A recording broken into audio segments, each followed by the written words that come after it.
santificado seja o vosso santo nome, venha a nós o vosso reino, seja feita a vossa vontade, aqui na terra como em todo o universo. O pão nosso de cada dia dai-nos hoje. Perdoai as nossas dívidas, assim como perdoamos os nossos devedores. Não nos deixeis cair em novas faltas, livrai-nos do mal, pois que vosso são o reino, o poder, a majestade e a glória para todos sempre, que assim seja. Senhor Jesus, agradecemos a oportunidade do estudo, que Ele possa contribuir para encher de paz os nossos corações, que os vossos enviados, os nossos benfeitores espirituais, que estão presentes aqui nesse momento, Senhor, possam abençoar a todos os nossos irmãos e irmãs que aqui se encontram, amparando suas vidas, amparando suas almas, enchendo seus corações de conforto e de paz, inclusive os nossos irmãos que enchem esse salão a partir do plano espiritual. Amparai a todos que sofrem, amparai os nossos lares e os nossos familiares.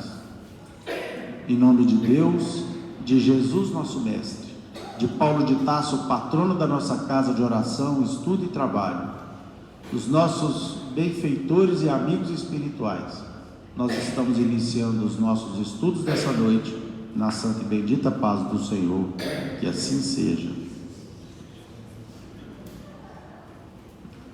Meus irmãos, do capítulo 6, né?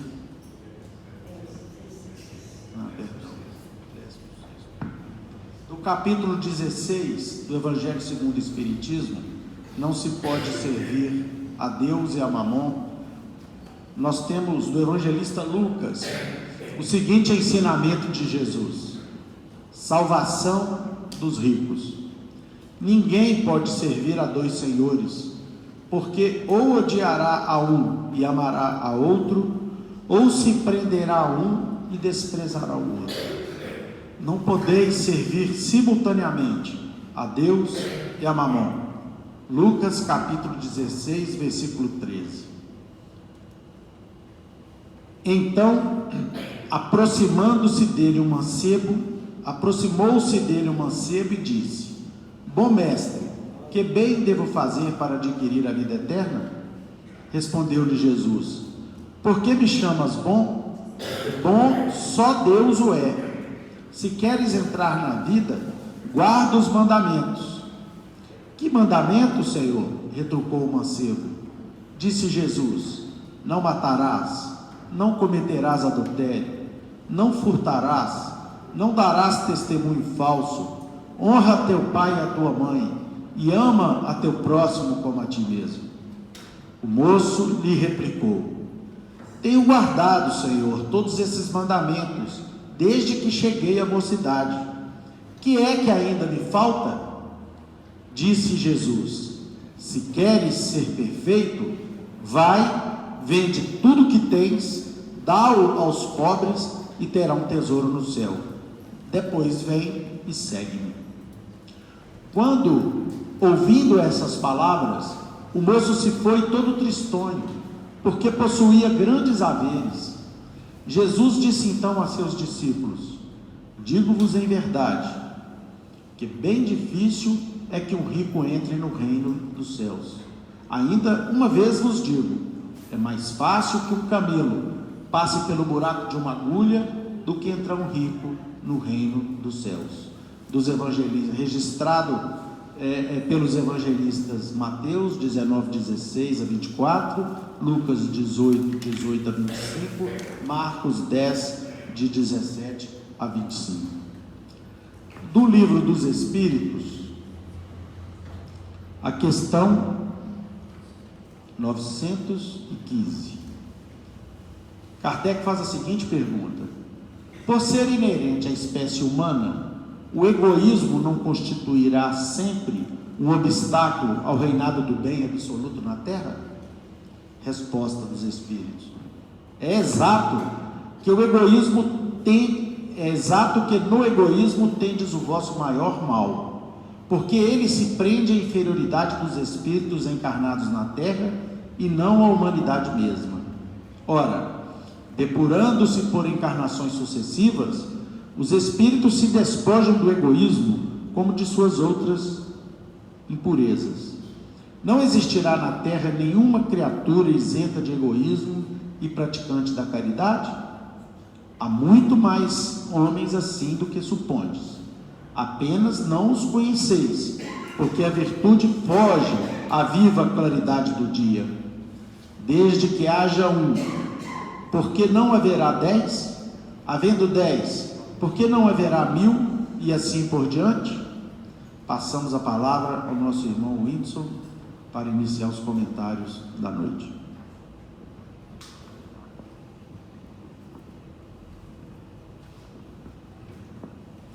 Então, boa noite a todos.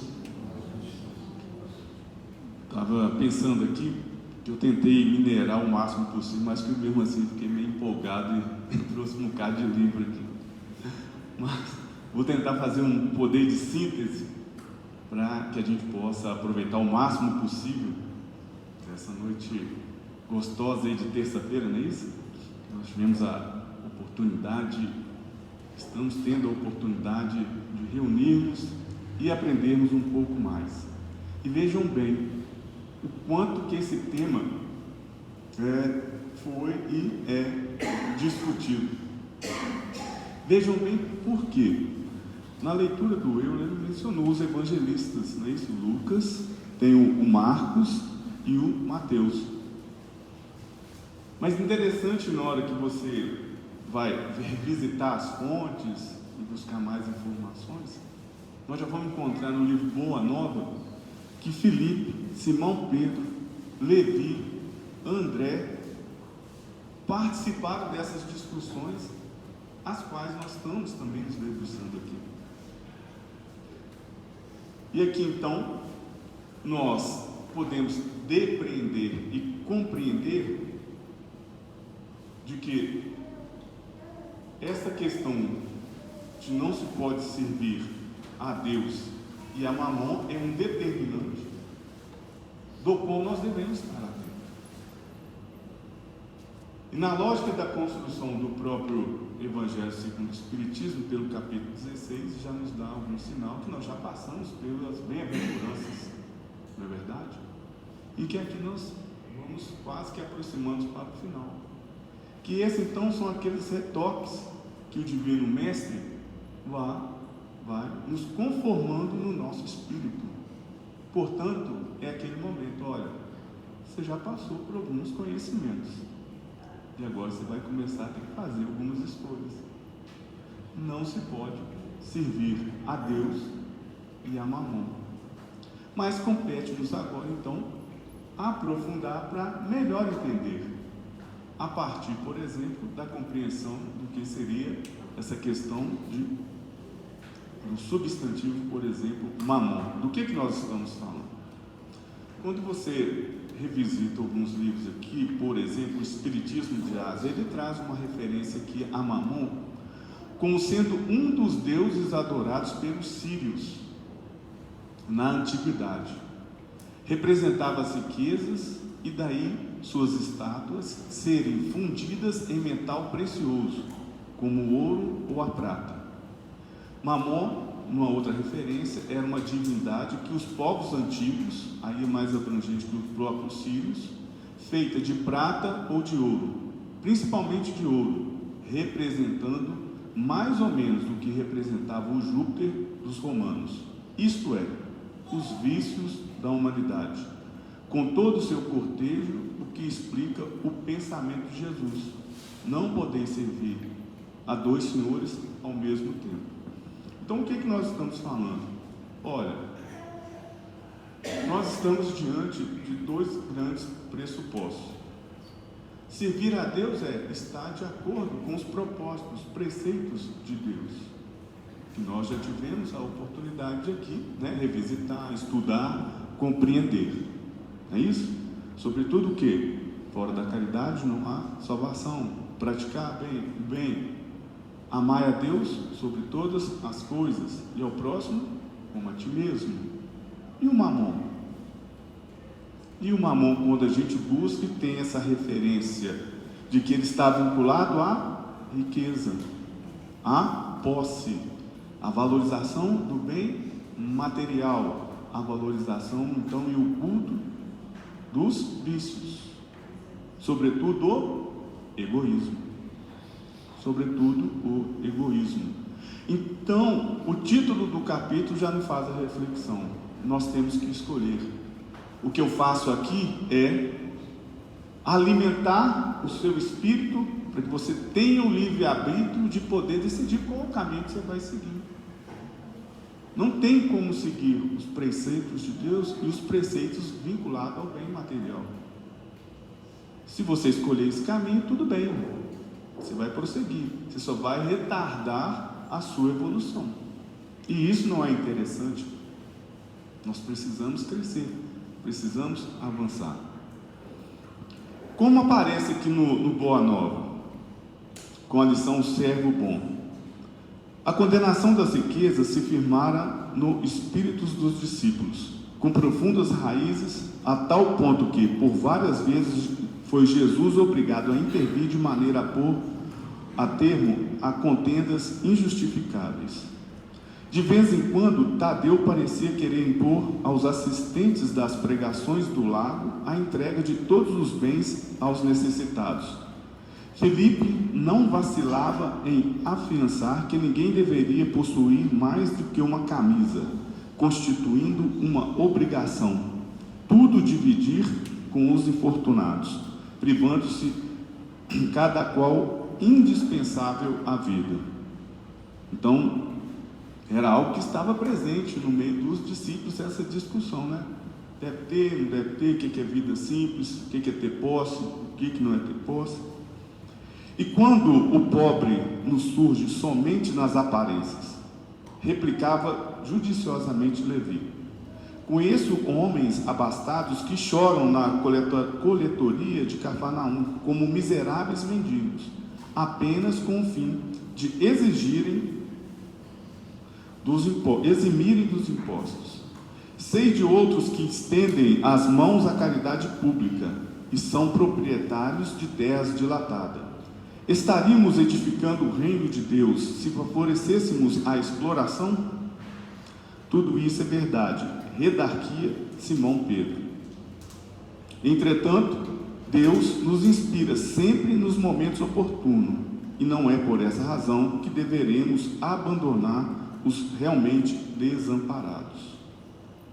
Levi, porém, não se dava por vencido e retrucava: a necessidade sincera deve ser objeto incessante de nosso carinhoso interesse, mas em se tratando dos falsos mendigos é preciso considerar que a palavra de Deus nos tem vindo pelo Mestre, que nunca se cansa de nos aconselhar vigilância.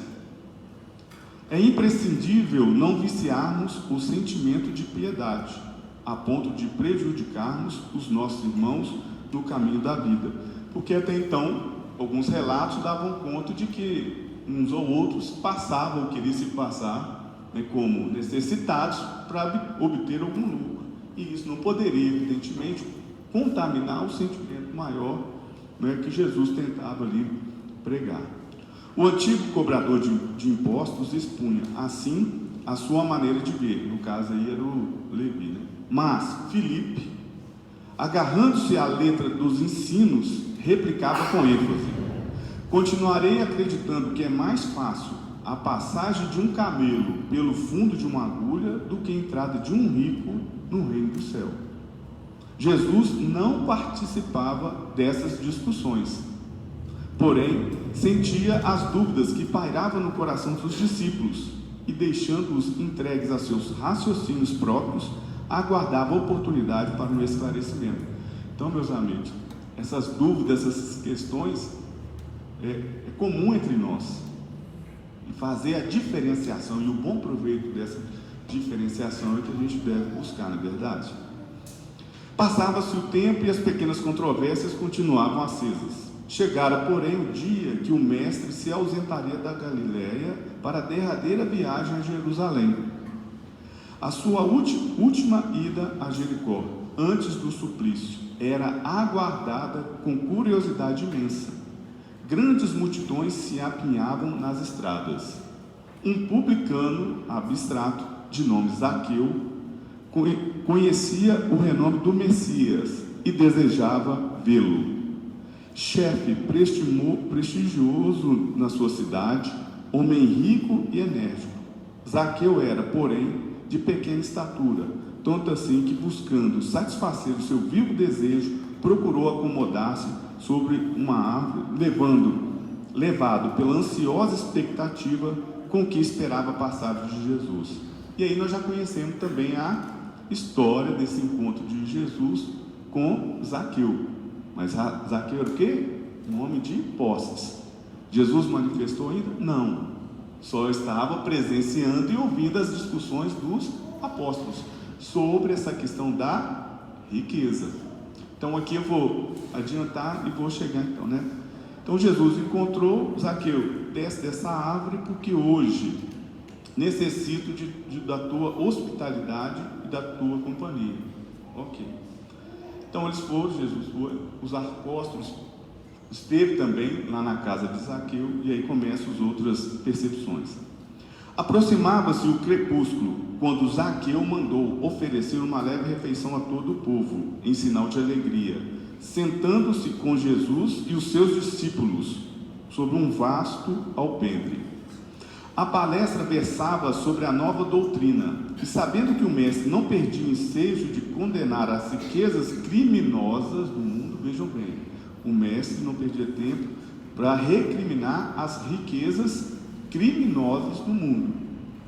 O publicano esclarecia com toda a sinceridade de sua alma: Senhor, é verdade que tenho sido observado como um homem de vida reprovável, mas desde muitos anos venho procurando empregar o dinheiro de modo que represente benefícios para todos os que me rodeiam na vida. Compreendendo que aqui em Jericó havia muitos pais de família sem trabalho, organizei múltiplos serviços de criação de animais e de cultivo permanente da terra. Até de Jerusalém muitas famílias já vieram buscar em meus trabalhos o indispensável recurso à vida. Então, como que ele empregava o dinheiro? Dando oportunidade de crescimento para outras famílias. Abençoado seja o teu esforço, replicou Jesus. Zaqueu ganhou novas forças e murmurou: os servos de minha casa nunca me encontraram sem a sincera disposição de servi-los. Regozijo-me contigo, exclamou o Messias, porque todos nós somos servos de nosso Pai. E aí o publicano Zaqueu comentou: Senhor, tão profunda é a minha alegria que repartirei hoje com todos os necessitados a metade dos meus bens. E se em alguma coisa tenho prejudicado alguém, vou indenizá-los quadruplicadamente. Então é outra passagem que a gente reconhece. Então ele estava tão no ar de graça, por entender que ele estava de acordo com os preceitos ali de Deus e com Jesus, que ele ainda demonstrou, vamos dizer, essa boa vontade de avançar nas suas práticas do bem. Jesus o abraçou com um formoso sorriso e respondeu: bem-aventurado és tu, que agora contemplas em tua casa a verdadeira salvação. Então aqui nós temos a passagem de Jesus com o publicano, ou seja, com quem tem em tese ali a posse, com quem tem a riqueza. E aí vem então agora as observações em relação aos discípulos.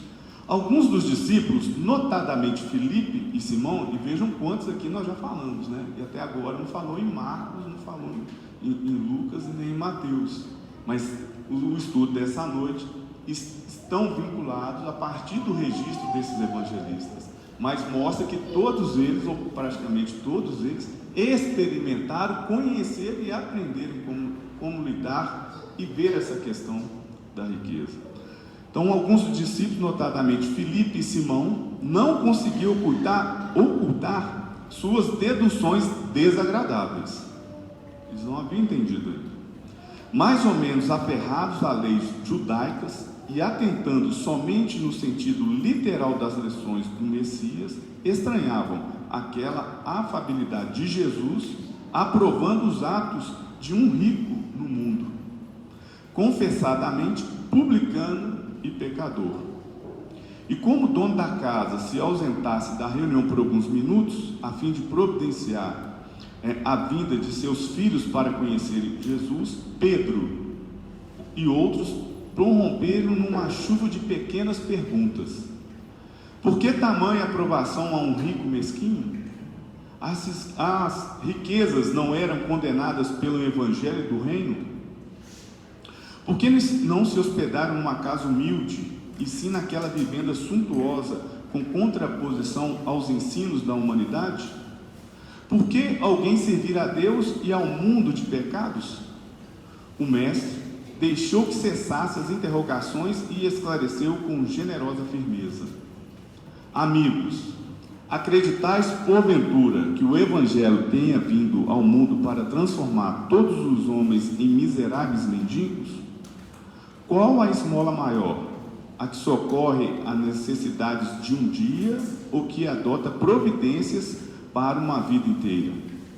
No mundo vivem os que entesouram na terra e os que entesouram no céu. Então tem os dois mundos, aqueles que buscam acumular os tesouros da terra, mas tem aqueles que buscam acumular os tesouros do céu. Isso é importante a gente refletir. O que significa isso? Guardar os tesouros do céu. E mais adiante nós vamos dar uma passada rápida aqui. Aí prossegue nos seus comentários: os primeiros escondem suas possibilidades no cofre da ambição e do egoísmo, e por vezes atiram moedas douradas ao faminto que passa, procurando livrar-se da sua presença. Os segundos ligam suas existências a vidas numerosas, fazendo de seus servos e dos auxiliares de esforços a continuação de sua própria família. Estes últimos sabem empregar o sagrado depósito de Deus e são seus mordomos fiéis à face do mundo. Os apóstolos ouviram espantados. Filipe, desejoso de se justificar, depois da argumentação incisiva do Cristo, exclamou: Senhor, eu não compreendia bem, porque trazia o meu pensamento fixado nos pobres, que a vossa bondade nos ensinou a amar. Então, ou seja, não conseguia ver que cada um tem uma função na nossa sociedade, que existe uma lógica. Por que são ricos, vamos chamar assim, detentores de posse, outros têm menos posse? Existe essa organização e uma explicação para isso. Entretanto, Filipe elucidou o mestre: é necessário não perdermos em viciações no sentimento. Então Jesus explicando para Filipe: olha, você não pode contaminar o seu sentimento. Nunca ouviste falar numa terra pobre, numa árvore pobre, em animais desamparados? E acima de tudo, nesses quadros da natureza que Zaqueu procura atender, não vês que o homem é nosso irmão? Qual será o mais infeliz? Um mendigo sem responsabilidade, a não ser a de sua própria manutenção, ou um pai carregado de filhinhos a lhe pedir pão? Como André o observasse com grande brilho nos olhos, maravilhado com as suas explicações, o mestre acentuou. Então aqui ainda aparece André: sim, amigos, ditosos o que repartiram seus bens com os pobres, mas bem-aventurados também os que consagram suas possibilidades aos movimentos da vida, cientes de que o mundo é um grande necessitado e que sabem assim servir a Deus com as riquezas que lhes foram confiadas. Então, ou seja, aqui ao longo deste capítulo está eivado de informações das quais nós podemos aí buscar, entender, compreender e estruturar, e que vai aparecer, por exemplo, lá no livro dos Espíritos. Aparece aqui: a prova da riqueza e da miséria. Por que Deus a uns concedeu as riquezas e o poder, e a outra a miséria? É a mesma questão que os apóstolos colocavam lá. Por que a gente está vindo para casa aqui? Para mim, sempre nós tínhamos que observar, estar atento aos pobres. para experimentá-los. Então, porque Deus concedeu a um a riqueza e o poder e o outro a miséria, para experimentá-los de modos diferentes. Além disso, como sabeis, essas provas foram escolhidas pelos próprios espíritos, que nelas, entretanto, sucumbem com frequência. Então, meus amigos, cada um tem sua prova e sua expiação. E aqui já denota, como Zaqueu, para aqueles que têm a posse e exercem o poder, ele tem uma grande missão pela frente. E como nos comentam e nos orientam os espíritos, talvez a pior ou a maior prova que se tem pela frente. Porque ele tem ali que exercitar a solidariedade, a humildade, a caridade. Mas se ele opta por mamon, e se ele opta por mamon? Não, quero ter mais, não preciso, vou abandonar, o problema é dele, eu resolvo o meu, foi esforço meu.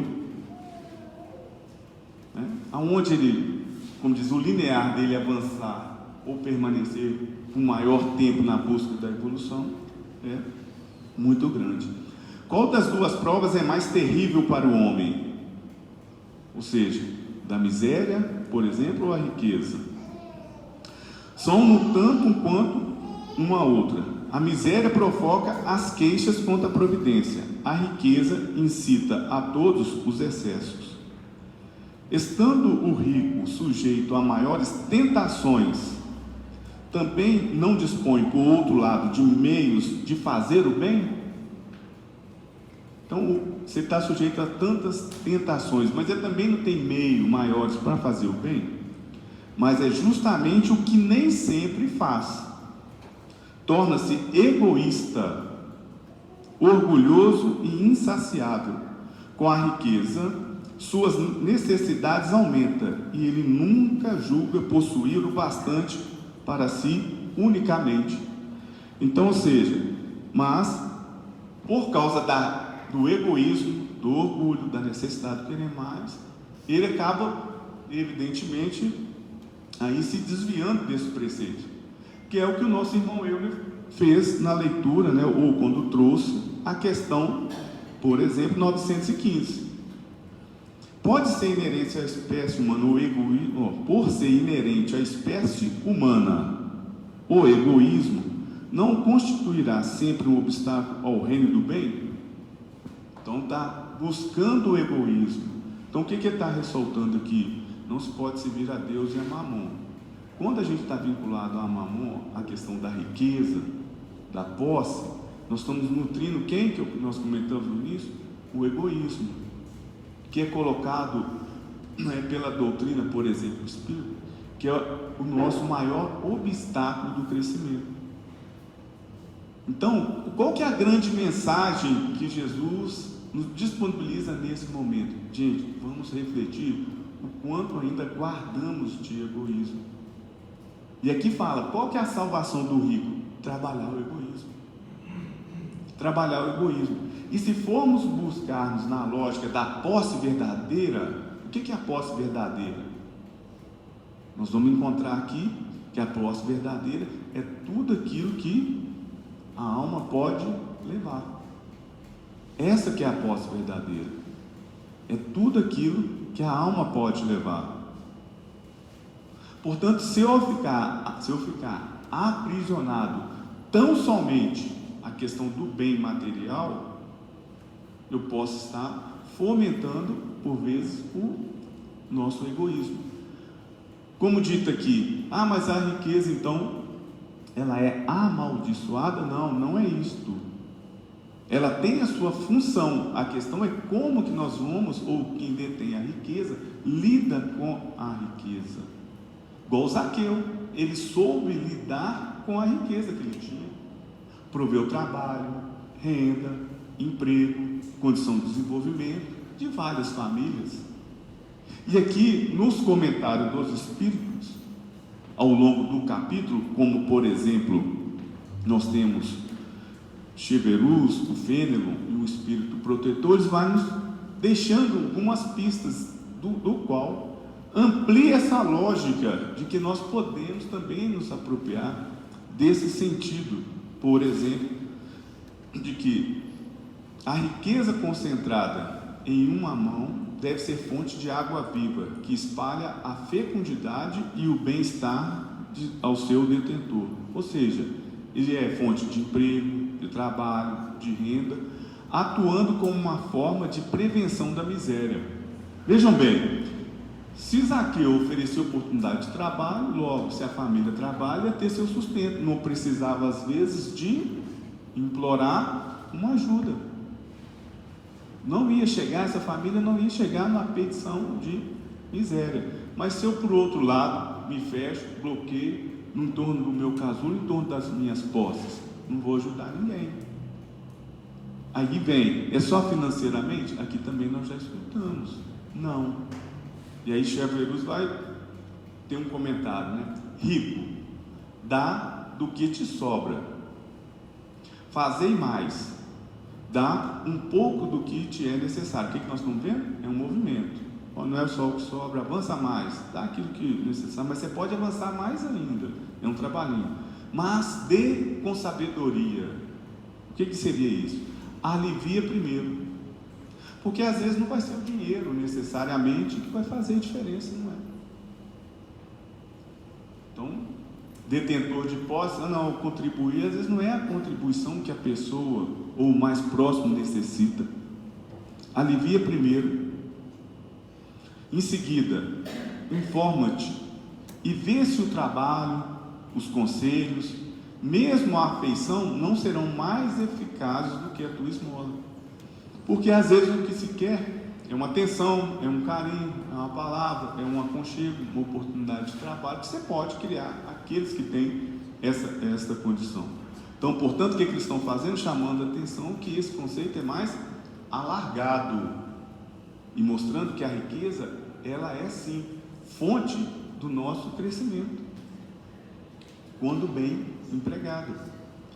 O espírito protetor, em Cracóvia, 1861, quando considera a brevidade da vida, ou seja, quando ele observa, né, e passa para a gente, olha, a nossa vida é breve, é passageira. E o que eu tenho observado? Dolorosamente me impressiona. O que vai impressionar ele? A incessante preocupação do que é para vós objeto o bem-estar material. Ao passo que tão pouca importância nós damos ao aperfeiçoamento moral, a que pouco ou nenhum tempo consagra o que mais importa na eternidade. Então, o que esse espírito protetor observa? Olha, eu vejo que às vezes vocês se preocupam demais com a questão da lógica material, da posse, do bem, ou seja, de servir a quem? A Mamon. A Mamon. Como lido pelo Euler, no item 1, é o jovem rico, ou melhor, no item 2, é o jovem rico que procura Jesus. Procurando o quê? A salvação, a vida eterna. É simples. Não matarás, honrar seu pai, honra sua mãe, tem amor ao próximo. Não, isso eu já está tranquilo, isso eu tenho. Então tá, então vende tudo e segue. Não, aí ou seja, o primeiro, amar a Deus sobre todas as coisas, foi trocado por amar as posses sobre todas as coisas. Está vendo que não conseguimos seguir ou atender dois senhores? Ou é um, ou é o outro. E aí ele nos orienta isso. Olha, reflita, porque o que eu vejo é que se gasta muito tempo pensando em obter esse bem material. E que os Espíritos já também nos ensinam essa noção de riqueza, por exemplo, que é a posse do necessário. Agora, e o necessário? Reflexão nossa. Reflexão nossa. E se eu já superei o necessário? Vou ajudar o próximo? Ótimo. Como Zaqueu? Como Zaqueu. E se eu for como esse jovem rico? Não, isso aqui atendo bem, mas distribuir ou ajudar de qualquer outra maneira, como já foi colocado, eu deixo para uma outra oportunidade. Ok, isso tem que a sua estrada vai ser um pouco maior. Então, meus irmãos e minhas irmãs, o que fica para a gente é essa lógica, o grande pano de fundo que está nesta lição, que é a salvação do rico, é: vamos nos salvar do egoísmo. Vamos nos salvar do egoísmo, principalmente nessa lógica do mundo material, do mundo corpóreo que nós vivemos, não é verdade? É mais uma calça, mais uma sandália, mais um chinelo, mais um carro, e mais. É a posse do necessário. Qual que é a nossa verdadeira propriedade? Tudo aquilo que a nossa alma, o nosso espírito pode levar. Nós vamos levar a churrasqueira? Não. Nós vamos levar o barco? Não. Mas nós vamos levar o amor, o carinho, a atenção, a paciência, não é isso? A tolerância. Então, já vou encerrando aqui as minhas contribuições, pelo adiantar aqui das horas. Acho que eu consegui garimpar o que eu tinha aqui para garimpar, porque essa discussão não é de agora, né? Não é de agora. Você já passou por Filipe, André, Simão Pedro, Marcos, Mateus, Lucas, né? Então, que bom, né? Assim como eles aprenderam, tiveram a oportunidade de aprender, que a gente possa também estar aprendendo aqui em como a gente lidar com essas questões que por vezes e outras, assim como eles, nos atormentam ao longo aí da vida, né? Então, que Deus continue amparando a todos vocês com a boa compreensão, a boa internalização dos conhecimentos aqui dessa noite, né? Muito obrigado.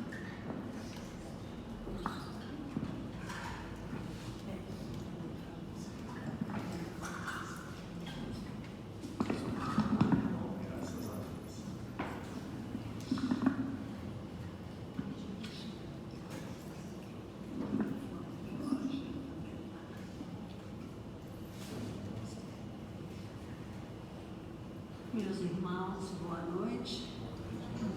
Bom, dando prosseguimento aí ao nosso trabalho da noite, ao estudo, o nosso irmão ateu-se no Evangelho, no item 2, nós vamos buscar-nos até a questão 915 do Livro dos Espíritos, que está no capítulo 12, na parte terceira, capítulo 12, onde Kardec coloca como título da perfeição moral, e que tem como subtítulo o egoísmo.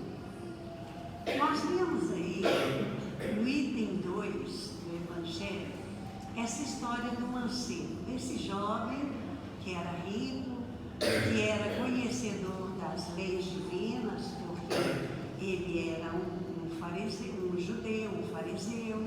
Provavelmente ele trazia consigo o estudo da Torá, como um homem muito importante daquela época. Então ele conhecia todo o mandamento divino que veio nas tábuas da lei, os 10 mandamentos. E quando ele chama Jesus e pergunta o que ele precisava fazer a mais, ali, ele, para ganhar o reino dos céus, o que Jesus diz para ele? Bom, já que você guarda em seu coração os mandamentos, então agora você vá, pega tudo que tem, vende, né? Dê aos pobres e siga. No primeiro tempo, nos parece assim, bem difícil, né? Compreender essa lógica de Jesus. Porque Jesus, bem antes de estarmos na terra, Jesus já é. Então ele sabe muito bem de toda a didática, toda a metodologia do trabalho divino em nós. Ele conhece tudo sobre nós. E ele sabe que uma das provas que nós temos para passar na terra é a prova da riqueza. Então, é muito complicado a gente compreender que ele estava mandando pegar toda a riqueza e destituir de tudo e seguir Jesus. Bom, é preciso que a gente compreenda, né, com a nossa alma, com o nosso espírito. Jesus falava para a nossa alma. Essa mensagem nos deixa aí o brinco, né? Afastando triste. Por quê? Porque ele ainda não dava conta de abandonar aquilo que ele tinha para seguir Jesus como os discípulos faziam. Nesse primeiro momento Foi o que ele compreendeu, né? Bom, mas não era bem isso que Jesus estava tentando nos ensinar nessa passagem. Jesus falava naquele momento sobre o desapego. O desapego. E por que o desapego? O desapego, porque o contrário de desapego é apego. O apego às coisas da vida material, né, ela tem uma origem chamada egoísmo. É aquele vício de onde se origina o apego do homem às coisas do mundo, a tudo aquilo que ele tem, que ele consegue ter por ver. E esse egoísmo se fundamenta onde? Nos interesses pessoais. E tudo que nós é de interesse nosso, nós queremos resguardar só para nós. É o eu falando, né? Então, meus irmãos, a questão 915, ela nos traz uma esperança muito grande, e um consolo também. Porque os espíritos superiores falam conosco que o maior mal na Terra é o egoísmo. E que o egoísmo, ele está em nós pela nossa inferioridade. Nós estamos num mundo de expiação e prova. A maioria de nós trazemos um fardo enorme de inferioridade, de mazelas ainda, de outros tempos. E dentre dele, o egoísmo e a sua corte. Aqueles que fazem corte aí, orgulho, vaidade, inveja e outros, né? É uma corte enorme. Então, o que os Espíritos nos falam na questão 915? Que na Terra, em sua maioria, há ainda muitos espíritos egoístas. Por quê? Porque a causa está ainda no egoísmo, na inferioridade do espírito. Então, por isso, ainda somos egoístas, porque ainda trazemos muita inferioridade. Nós vamos parar um pouquinho e nos lembrar de algo que os Espíritos nos ensinou. Nós fomos criados simples e ignorantes, mas levados à perfectibilidade. Então Deus nos criou para nos tornar perfeitos. E por isso Ele nos dotou de capacidades, de potencialidades, para que a gente pudesse, através do trabalho, do esforço, buscar essa perfeição. Que não será a perfeição de Deus absoluta, porque Deus é único, mas será uma perfeição relativa que nos coloque em comunhão com o Pai. Essa é a obra divina. Muito bem. Sendo assim, o que são as inferioridades em nós? É a ignorância que nós ainda guardamos desde a nossa origem. Na Terra, nós temos uma conotação diversa para a palavra ignorância. Geralmente, quando nós falamos fulano é ignorante, logo pensamos, é bruto, é uma pessoa irascível, é uma pessoa que agride por qualquer coisa. Não, ignorância não é isso. Ignorância é o significado dela, vem do verbo ignorar, ou seja, aquele que ignora uma verdade. É por isso que Jesus cita para nós: conheça a verdade, e a verdade nos libertará. Do que? Da nossa ignorância, daquilo que nós ainda desconhecemos.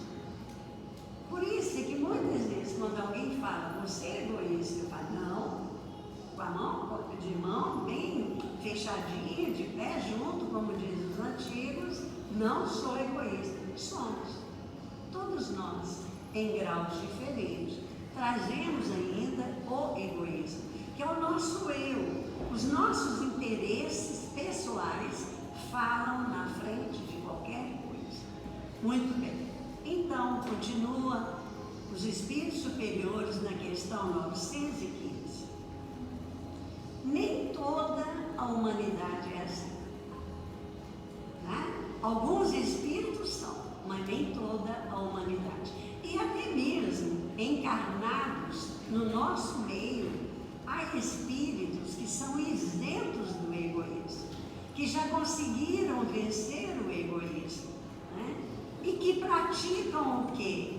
A virtude contrária a esse vício, que é a caridade.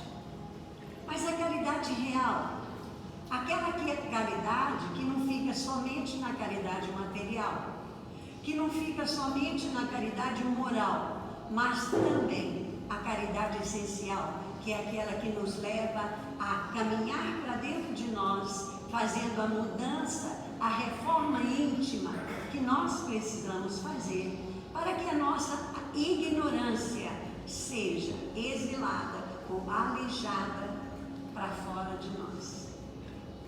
Muito bem. Eles dizem assim, olha, vós não os conheceis, porque os espíritos que são desprovidos do egoísmo não carregam em si, ou melhor, carregam em si ou trazem consigo uma virtude chamada humildade. E a virtude da humildade, como todas as outras, elas não necessitam de reconhecimento, elas não necessitam de palmas, de aplausos, elas não necessitam de gratidão, elas não necessitam de holofote nem de luzes sobre elas. Elas trabalham silenciosamente. E por que ele fala aqui primeiro na humildade? Porque a humildade é a primeira virtude que nós temos que adquirir. Para que eu possa ser misericordioso, eu preciso ser humilde, senão não serei misericordioso. Compassivo, eu tenho que ser humilde, senão eu não serei compassivo. Né? É por isso que Jesus, no Sermão da Montanha, o primeiro verso desse poema maravilhoso é: bem-aventurados os pobres de espírito. O que é pobres de espírito? Humildes. Aqueles que não trazem consigo o orgulho, que é um filho dileto do egoísmo. Então, por isso é que nós temos que buscar adquirir essa humildade. A humildade, ela trabalha, ela expande, ela ilumina, sem buscar o reconhecimento, nem a gratidão e nem o aplauso de ninguém. Então, quando já adquirimos a humildade, nós também não vamos buscar nada disso em nossa vida. Segundo Emmanuel, a humildade é o reconhecimento da nossa pequenez frente à criação divina. Quando nós conseguimos meditar sobre isso, quando sentamos à noite e olhamos a maravilha da abóbada infinita dos céus e vemos aquele mundo de estrelas e temos a capacidade, honestamente, de refletir o que são aqueles pontos brilhantes e que percebemos que aquilo faz parte de uma criação de Deus, nós percebemos quão pequenininho nós somos. E a humildade, meus irmãos, ela pode ser adquirida por nós. E é isso que os espíritos superiores falam na questão 915, nos dando essa esperança que se na Terra já há pessoas isentas de egoísmo, nós também um dia seremos isentos. Se formos criados simples e ignorantes, mas levados à perfectibilidade, nós também vamos caminhar em direção da nossa perfectibilidade, do nosso progresso, da perfeição do nosso espírito, da nossa alma. O progresso é lei divina e ele vai nos impulsionar. Agora, nós temos que entender que Deus não nos agride, Ele não nos obriga a fazer isso. Ele nos alerta, Ele nos chama, Ele nos deu o seu Filho unigênito, aquele que para a terra é unigênito. Por quê? Porque foi o Espírito mais evoluído que a Terra recebeu, que é Jesus, como modelo, como guia. Emmanuel diz assim, olha, a humildade nos leva a identificar as nossas limitações, as nossas dificuldades, mas não numa certeza passiva, que sentemos na beira do caminho, esperando a morte chegar, porque já que nós somos inferiores, nós não vamos me seguir em frente, então vamos sentar e esperar. Não é bem assim. Nenhuma virtude que Jesus nos ensinou é passiva. Muito pelo contrário, elas são ativas, ela nos impulsiona, e a humildade, além de nos dizer, você traz ainda um pouco de inferioridade, mas você também tem potencialidades divinas em você, que só cabe a você fazer crescer. Jesus veio para dar um impulso. Vinde a mim, vós que estáis aflitos e sobrecarregados, que eu vos aliviarei. Jesus não falou que ia tirar carga nenhuma das nossas costas, nem a nossa cruz, mas vai nos aliviar, nos ajudar a suportar as dores, os sofrimentos, para que a gente possa trabalhar essas potencialidades dentro de nós, buscando aí a nossa perfeição. Então, Emmanuel diz assim, olha, a humildade nos dá a compreensão do que somos e do que precisamos fazer. E assim, vamos dando continuidade à questão 915. Então, meus irmãos, o egoísmo, como nos ensinam os espíritos superiores, é o nosso maior mal, é o maior mal, é a maior chaga, como diz Emmanuel, existente entre nós. Dela decorrem todos os males. Fomos criados para vencer isso. Isso significa que em algum momento nós vamos deixar a inferioridade no passado e juntamente com a inferioridade ficará ali o egoísmo, o orgulho, a vaidade e tudo aquilo que não nos permitia caminhar. É isso que nos diz a questão 915. E como que vai acontecer isso? Da mesma forma que aconteceu com esses espíritos isentos de egoísmo que estão entre nós. Por meio do quê? Das reencarnações, das vidas sucessivas, onde vamos depurando paulatinamente a nossa ignorância. Vamos afastando de nós tudo aquilo que nós ainda trazemos e que não está de acordo com as leis divinas. O apego ao mundo material, ou seja, mamon, né? O apego às coisas visíveis. E uma das primeiras coisas que nós temos que meditar é: nós somos daqui? O que estamos fazendo aqui? A nossa vida é perpétua aqui? Ou ela é passageira? Qual é o nosso verdadeiro mundo? De onde nós viemos? São questões que nós temos que começar a trabalhar em nós mesmos, para perceber que nada, como diz o nosso irmão, a verdadeira propriedade que nós levamos conosco são as virtudes. Nada material vai conosco. Como diziam os antigos, caixão não tem gaveta. Nem o nosso próprio corpo vai ficar aqui na Terra. Quando nós nascemos, nós recebemos 2 tipos. Um para nascer, o outro para voltar. Ao nascer é mais complicado, porque depende da mamãe e do papai. Eles podem nos abortar antes de nascer, mas nós não vamos perder a oportunidade. Nós vamos nascer de todo jeito. Aí viemos um outro casal. Mas o de ir embora, esse ninguém tira da nossa mão. O dia que Deus nos chamar, nós vamos. E todo mamon ficará aqui na Terra.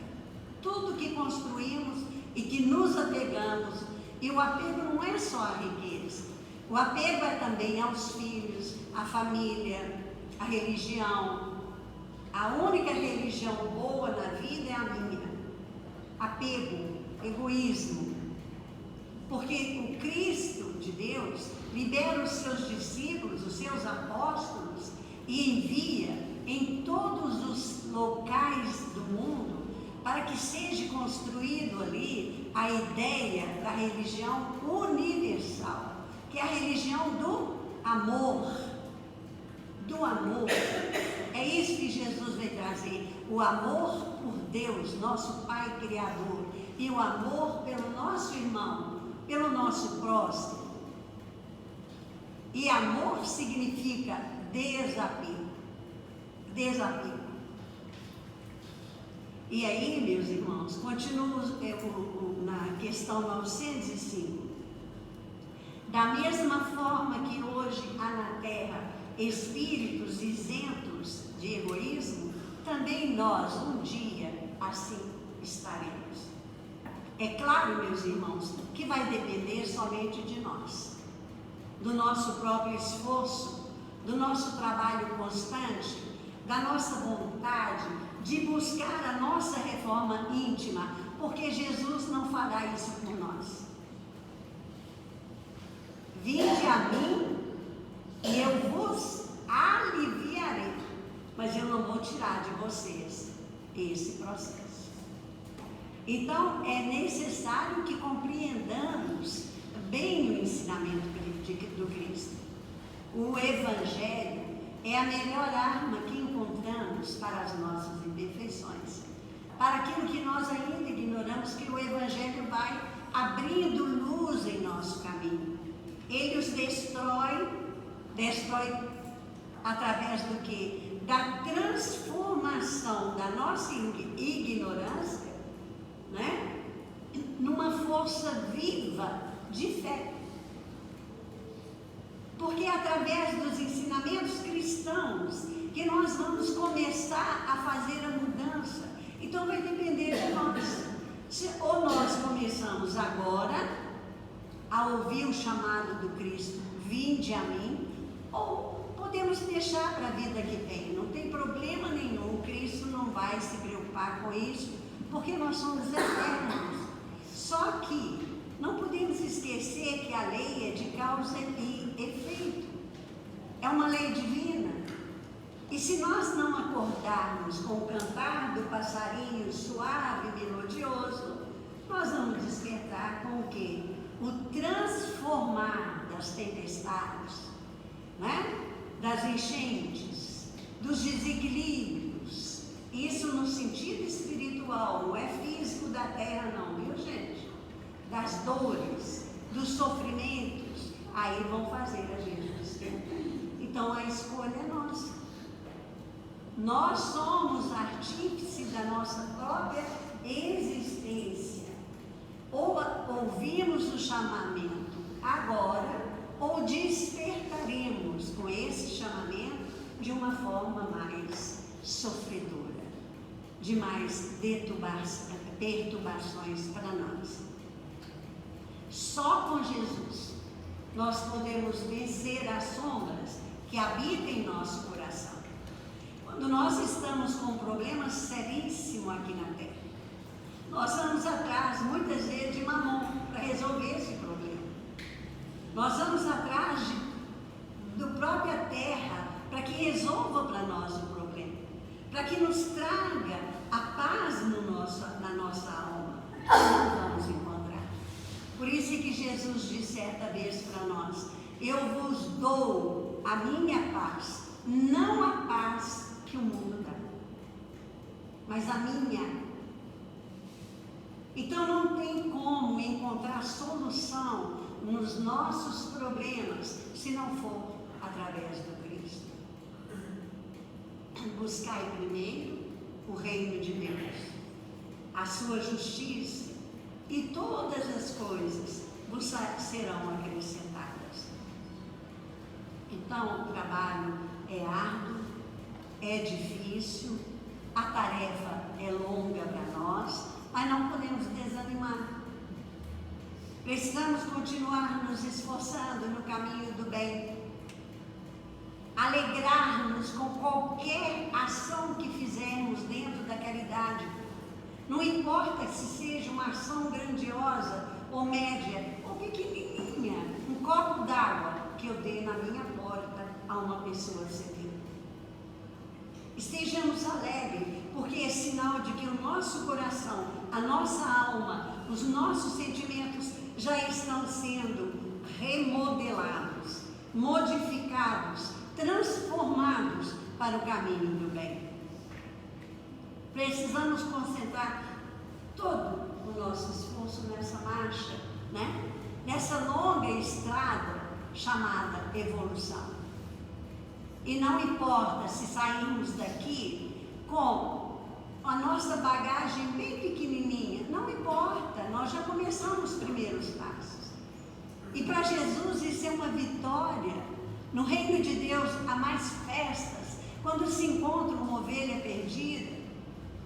Quando nós tomamos a primeira jornada, o primeiro passo da nossa marcha, porque para a gente fazer uma caminhada é preciso dar o primeiro passo.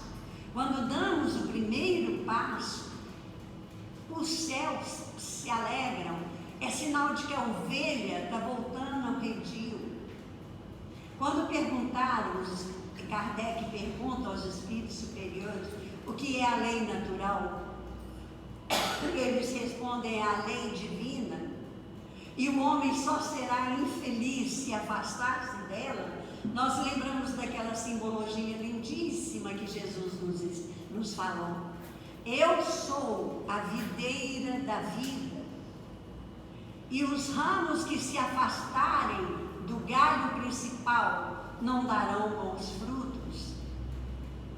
Então nós não podemos afastar do caminho divino, do caminho de Deus, que nos ama, que vela por nós, e nem desse grande tutor que é Jesus, das nossas almas, esse pastor divino que deu o máximo de si, deu o amor maior para que nós pudéssemos encontrar a paz. Só vai depender agora de nós combater essa ignorância que ainda trazemos dentro de nós. Que Jesus nos abençoe, e eu agradeço a todos.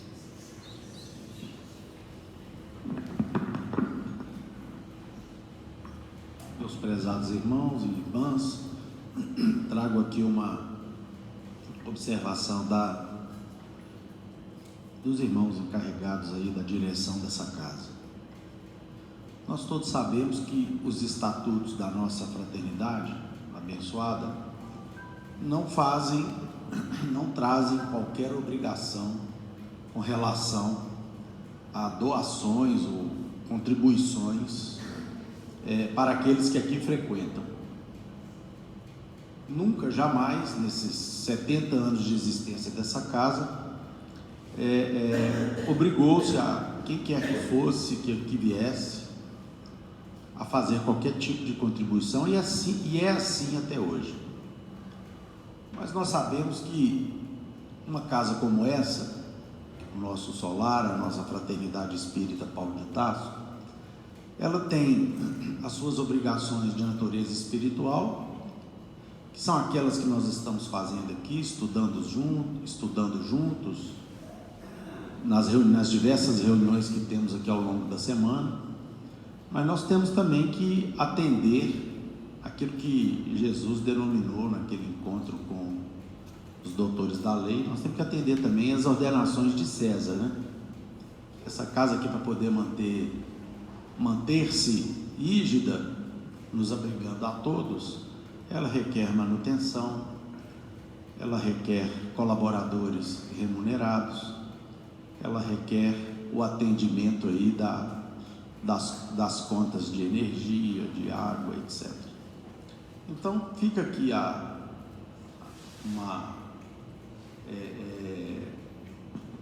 uma solicitação muito fraterna para aqueles que eventualmente possam e estiverem à devida disposição, aproveitando inclusive os ensinamentos que nós observamos aqui, que foram temperados pela bênção do Cristo e pela doutrina espírita, Jesus não mandou aquele jovem mancebo jogar a fortuna dele pela janela, até porque ele era um banqueiro que tinha o dever, inclusive, de administrar os bens, especialmente dos israelitas, que eram designados, oriundos da mesma tribo que ele.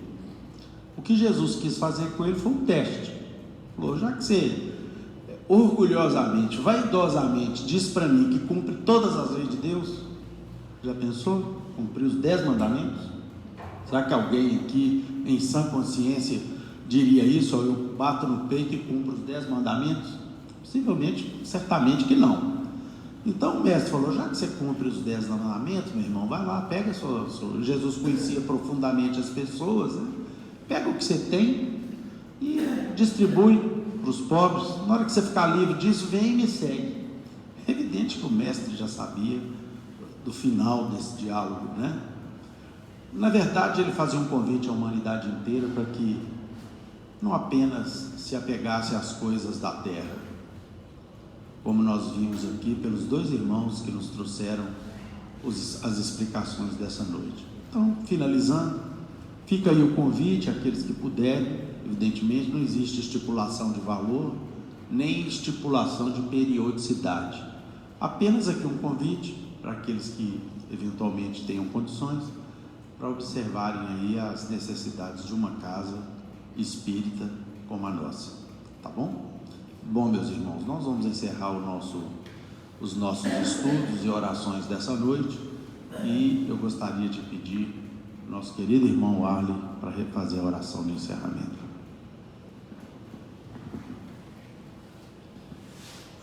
Divino Mestre Jesus, amigos benfeitores espirituais, mais uma vez agradecemos a oportunidade de estar aqui reunidos em seu nome.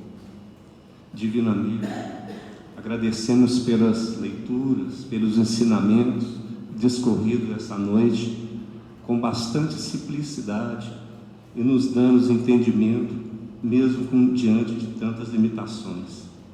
Que as graças, bênçãos do Senhor sejam conosco, encarnados, desencarnados, seja extensiva a todos os nossos amigos, nossos parentes, irmãos trabalhadores dessa casa. Que as bênçãos do Senhor sejam com todos aqueles que se encontram em dores e sofrimento. O Senhor é meu pastor, nada me faltarás. Deitar-me faz em verdes pastos, guia imensamente a águas tranquilas, refrigera minha alma, guia pelas veredas da justiça pelo amor de seu nome. Ainda que eu andasse pelo vale da sombra da morte, não temerei mal algum, porque tu está comigo. A tua vara e o teu cajado me consola. Preparam a mesa perante mim na presença dos meus inimigos. Unge minha cabeça com óleo, o meu cálice transborda. Certamente que a bondade e a misericórdia seguirão todos os dias de minha vida, e habitarei na casa do Senhor por longos dias. Que assim seja. E sob as bênçãos do salmo maravilhoso agora recitado, nós estamos encerrando os nossos estudos e orações dessa noite, em nome de Deus, de Jesus, nosso Mestre amado, de Paulo de Tarso, patrono da nossa casa de oração, estudo e trabalho, dos nossos amigos e benfeitores espirituais. Nós estamos encerrando os nossos estudos e orações dessa noite, na santa e bendita paz, que assim seja. Em seguida teremos os passes, pedimos os irmãos para guardarem na fila. Uma boa noite.